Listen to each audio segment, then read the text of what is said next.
कल मोहन राम थोड़ी रहेगा, वो मोहम्मद बनेगा। और जब वो मोहन राम मोहम्मद बनेगा तो तुम्हारे घर के आगे झाड़ू लगाने नहीं आएगा, वो तलवार लेकर के आएगा। सेठ जी बहुत मजे कर लिए, निकलो बाहर, हमारा घर है। वो काला पहाड़ का उदाहरण याद कर लो, आसाम में यही हुआ था। ये जितनी बीमारियां हैं, ये घूंघट प्रथा अपने यहाँ तो कम है गंगानगर में। ये घूंघट प्रथा क्यों आई? राम ने, सीता ने, आपने फोटो देखा होगा शिव पार्वती का, रामायण महाभारत भी देखी, किसी महिला ने घूंघट नहीं निकाला। हमारी महिलाएं क्यों निकालती घूंघट? मुसलमानों से बचने के लिए। न तो चेहरा देखेगा न ले जाएगा। दिन में शादी क्यों हो गई, रात में शादी क्यों हो गई? शादी करोगे तुम्हारी पत्नी 7 दिन हमारे पास रहेगी, फिर तुमको देंगे। हमने कहा चोरी छुपे शादी करो रात को। सारे विवाह दिन की जगह रात में हो गए। दक्षिण भारत में तो दिन में होते हैं, क्योंकि उधर मुगल गए नहीं। हमारी दादी परदादी सब अनपढ़ क्यों हो गई? इसलिए अनपढ़ हो गई क्योंकि बच्चियां स्कूल जाती थी, मुसलमान उठा के ले जाते थे, तो हमने कहा भैया स्कूल जाना नहीं। ये सब हमारी दादी परदादी अनपढ़ हो गई। तो हमारे यहाँ तो कण्णगी, गार्गी, कितने विद्वान, सीता कितनी विद्वान थी। द्रौपदी ने जो सवाल किए उस सवालों का उत्तर भीष्म भी नहीं दे पाया। पढ़ी लिखी थी तब किए ना।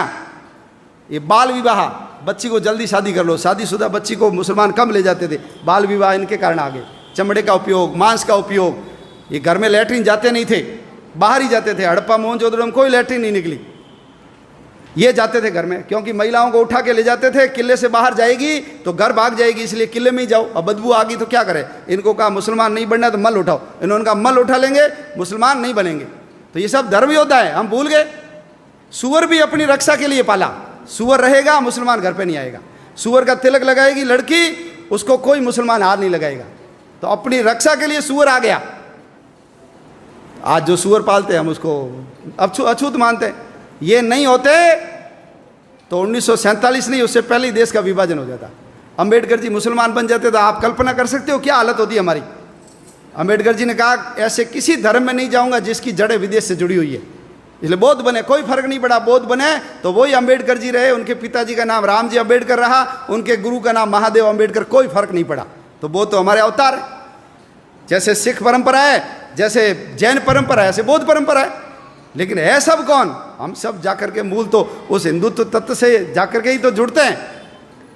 तो छुआछूत खत्म होनी चाहिए। इसलिए विश्व हिंदू परिषद का मंत्र है हिंदवः सोदरा सर्वे न हिंदू पतितो भवेत्। सभी हिंदू सगे माँ जाए भाई है, कोई हिंदू नीच या पतित नहीं है। मम दीक्षा हिंदू रक्षा, मम मंत्र समानता। मेरी दीक्षा हिंदू की रक्षा करना और समानता लाना मेरा मंत्र है। ये विश्व हिंदू परिषद का उद्घोष है।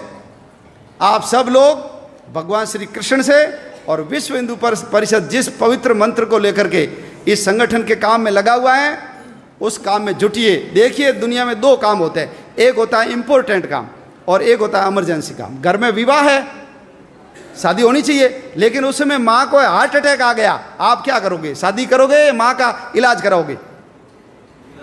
बोलो, इलाज कराएंगे ना?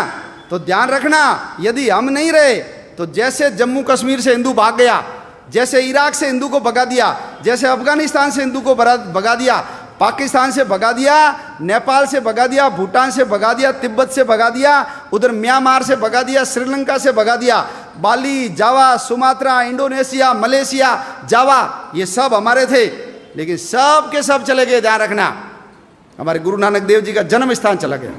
हम हर साल प्रहलाद की पूजा करते हैं। प्रहलाद जन्मा कहाँ, ये हिंदू को पता ही नहीं है। प्रहलाद जन्मा था मुल्तान में, उसका पुराना नाम था मूल स्थान, हमारे हाथ से गया। लाहौर किसने बसाया?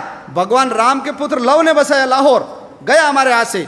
भरत का पुत्र था तक्ष, उसने बसाया तक्षशिला को, आज तक्षशिला हमारे हाथ में गया। भगवान राम, बाबा रामदेव जी की ससुराल अमरकोट बदल करके उसको उमरकोट बना दिया। हमारी हिंगलाज माता का मंदिर चला गया, सिंधु नदी चली गई, तक्षशिला का विश्वविद्यालय चला गया, कटास राज चला गया जहां यक्ष और युधिष्ठिर के संवाद हुए थे, ढाकेश्वरी देवी चली गई, हमारे पशुपतिनाथ का मंदिर चला गया। क्यों? सब लोग, मैं, मेरा परिवार, बस। समाज जाए भाड़ में, दुनिया जाए चूल्हे में, हमको कोई लेना देना नहीं। मेरे घर पे आंच नहीं आनी चाहिए। यदि यही करते रहे तो आने वाले समय में और हमारा समाज छोटा होगा और हमारे देश के टुकड़े होंगे।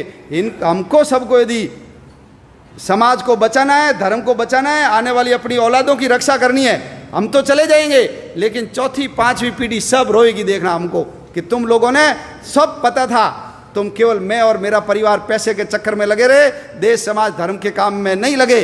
तो ये सब काम इंपॉर्टेंट है, लेकिन इमरजेंसी काम एक ही है, वो है हिंदू समाज को संगठित करना, देश के लिए काम करना।